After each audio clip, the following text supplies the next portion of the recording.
The story I'm going to share happened 30 years ago on this farm.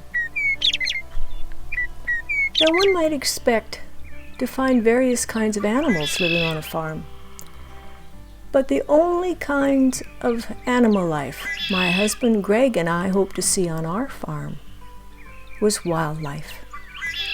For we shared the belief that pet-free was the way to be. This let us live a happy, uncomplicated life without added responsibilities or the expense of costly vet bills. This had been our modus operandi for 13 years of our marriage, and we liked it that way. We had just moved from our home in the city to our rural paradise, 10 glorious miles away from shrill train whistles and wailing sirens of the city.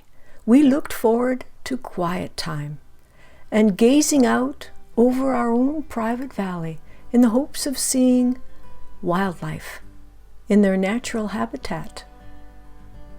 We were city slickers who had transplanted ourselves onto 40 acres of rolling meadows and woodlands in the countryside.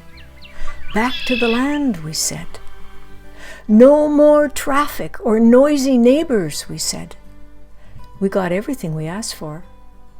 We also got ticks, chigger spiders, mud wasps, and mice. Loads of mice, plenty of mice, both inside and out. One morning, as we looked out our dining room window, we saw 2 tiny gold eyes looking back up at us. There was a very small kitten wearing a muddy orange-striped fur suit looking back up at us. We cranked the window open to get a closer look at this skinny little cat, whose meows were no more than squeaks. He seemed to be saying, "Help me." "That kitten looks like it's been abandoned for a long time," declared Greg. "Oh, look at the poor thing. He's staggering. He's so weak from hunger," I said. "Should we feed him?" "Oops. We've got a cat. 13 years of pet-free marriage out the window in one moment of weakness." As I doled out the canned tuna to the ravenous kitten, I speculated that perhaps this scrawny feline package on our deck was a gift from Providence. So we called him Marmalade. We kept him and gleefully awaited for the day when the Orange Avenger would outgrow kittenhood and the mouse massacre could begin. Now, everyone knows that cats are the natural enemies of mice. After all, it's written in the big book of cats, "Thou shalt catch and kill mice." It's an inborn feline instinct that all cats have, right? Wrong. Marmalade must have been catnapping when they read out the commandments from the big book. His aberration from normal catch and kill behavior was brought home to us 3 months later in the barn. Marmalade was helping Greg sort through a large pile of junk by delicately sniffing every item that Greg tossed behind him onto the floor, when suddenly Greg came upon a mouse. He was sleeping in a coil of old rope. Picking up our born rodent router, he gently placed him down in front of the mouse and whispered, "Look, Marmalade, what's that?" Marmalade looked curious, dutifully sniffed the mouse's ear, and then looking back up at Greg, he had an expression that clearly said, "So?" Greg grabbed him and said, Go get him, killer! But Marmalade merely yawned. So Greg tickled the mouse, who awoke with a squeak, and he jumped straight up in the air. Still, Marmalade just looked on as the fleeing mouse disappeared into the pile of junk. Mice, apparently, were not in Marmalade's vocabulary. After this pathetic performance, Greg and I accepted Marmalade for what he was. A poor, lonely, abandoned barn cat who could not catch mice. We knew Marmalade was lonely because he spent a great deal of his time standing on the ledge outside our dining room window, repeatedly scratching the glass with his claws and yowling to be let in. Marmalade was trying to break our will, but Greg stood firm. He'd shout at Marmalade through the glass, "Get down, you four-legged fur-bearer! Get down, I say! No fleas in this house! Go to your kitty condo in the barn!"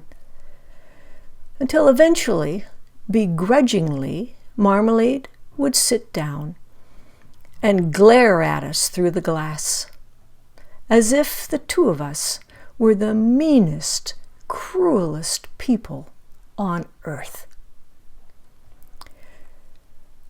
Well, there was nothing for it. In order to get our cat off the ledge, we needed to get him a pal. Preferably one who didn't have rodentia dementia. Enter Isha, an all-black, rough-and-tumble male barn kitten from down the road, and a certified mouser. Marmalade, our neutered male, gracefully accepted the tiny newcomer and immediately assumed the role of pseudo-mum, which included, to his utter astonishment, of having his stomach energetically sucked and kneaded by a milk-hungry Isha. Life was bliss on the farm. The boys, as we called them, gave us endless hours of hilarity as we watched them stalking, pouncing, wrestling, stalking, and chasing each other up and down trees, until one September day, tragedy struck, and Marmalade ascended to kitty heaven. Now Isha was the lonely one. It tore our hearts out to see him sitting on the porch rail, gazing forlornly out over the fields, waiting for hours, days, for his friend to come back. Greg and I sighed. We had been thoroughly suckered by those two cats. 13 years of pet-free marriage, and we had become dyed-in-the-wool cat lovers. Obviously, another kitten was needed.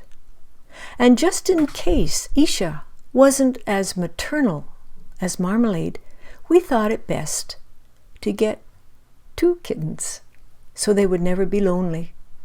2 male kittens, of course.